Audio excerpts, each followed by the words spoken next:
একদিকে স্লোগান শিক্ষা নিয়ে গর্বদেশ, আর অন্যদিকে নেত্রকোনায় চলছে দুর্নীতির মহোৎসব।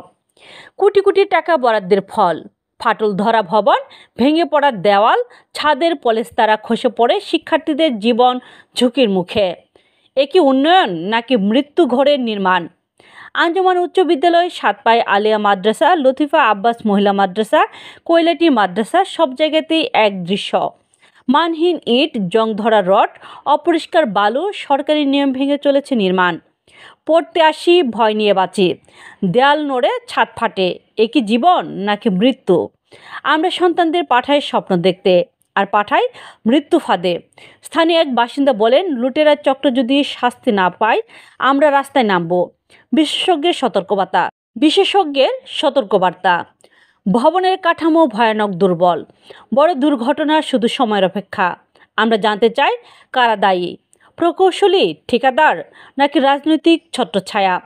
তদন্ত কমিটি চাই। দুর্নীতিবাজদের বিচারের আওতায় আনতে হবে।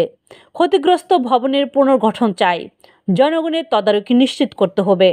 শিক্ষার নামে এই লুটপাট আর না। শিক্ষা ভবন না, নির্মাণ হচ্ছে মৃত্যুঘর। নেত্রকোনার মানুষ জেগেছে, দুর্নীতির বিরুদ্ধে লড়াই চলবেই। শিক্ষার মন্দির রক্ষায় আমরা একতাবদ্ধ। জবাব চাই, এখনই চাই।